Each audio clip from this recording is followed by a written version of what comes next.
I'm going to tell you why Sadhguru is a hypocrite, and I'm going to tell you one way you can be better for animals, the planet, and the people than Sadhguru. Sadhguru is out traveling the world on a motorbike at the moment, appearing on talk shows, podcasts, and even having meetings with the UN, all to promote his new campaign, Save Soil, a campaign to help the environment, animals, and people. It sounds great, doesn't it? I feel a butt coming out. But there's a problem. I don't think Sadhguru is practicing what he preaches when it comes to Save Soil. He supports some things that go against his own campaign. Are you serious? Sadhguru recently said something that clearly shows this hypocrisy. He said it just last week in one of his Save Soil meetings with the UN. In today's video, I'm going to expose Sadhguru's hypocrisy, and I'm going to tell you one way you can do better than Sadhguru. I have a special request for you. At the end of this video, I want you to leave a comment for me and tell me if you agree or disagree with what I'm saying. We're going to watch this video clip of what Sadhguru said at the UN meeting, but so you understand why it makes him a hypocrite, we need to look at a bit of Sadhguru history. Because Sadhguru isn't the nicest Indian guru out there, especially when it comes to animals. He proudly defends the violent South Indian sport of Jallikattu, where people torture and torment animals for fun,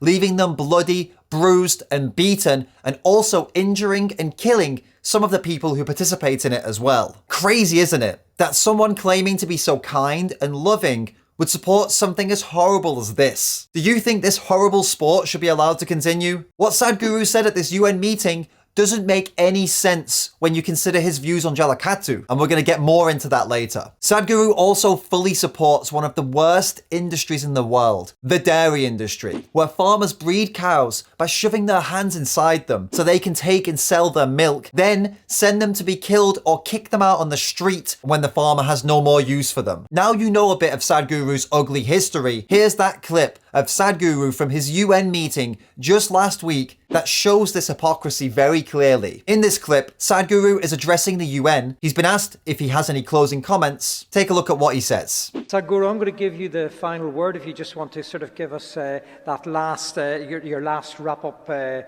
thought or word of inspiration. Every one of you who is here, see, this is our time on the planet. How we do life here is our business. Will we do life in a responsible way or in a frivolous and irresponsible way? This is the choice that we have. And right now, according to UNFAO, the food that we're eating today doesn't belong to us, does not even belong to the young children that you see here. It belongs to the unborn child. We are eating up the food that belongs to the unborn child. That is how we are over-consuming right now. In my emotion, if I eat up the food of an unborn child, I feel this is a crime against humanity. We need to absolve ourselves of this. Thank you. And you know what?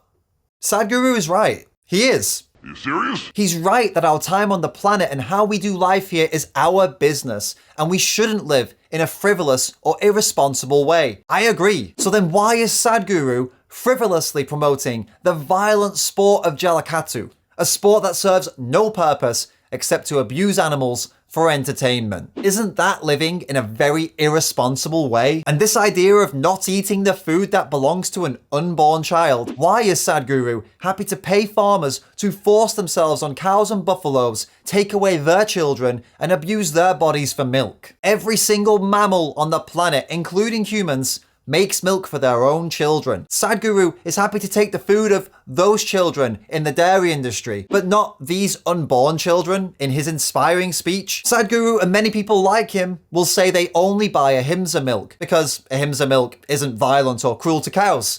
I find that unlikely. But even if this ahimsa milk really exists, this fairy tale farming method could never supply enough milk for 1.5 billion people in India or 8 billion people globally. Only industrial farms can supply that demand. And Sadhguru is most likely funding these big industrial farms while he's traveling because he believes milk has all these mystical spiritual properties, so he wouldn't do without it. You can't get ahimsa milk on the road, can you? We still have to talk about the Save Soil campaign. The entire Save Soil campaign is about helping the planet, to stop food and water shortages, to save animals, and to try to slow down climate change. India is the largest milk producer in the world, There are around 302 million cows and buffaloes in the Indian animal agriculture industry, and each one of those cows and buffaloes needs 1,100 litres of water per day. They drink 60 litres, and the rest is for producing the food, which is about 25 kilograms of food per day per animal. Have you done the math on that? That's over 120 trillion litres of water and over 2.7 trillion kilograms of food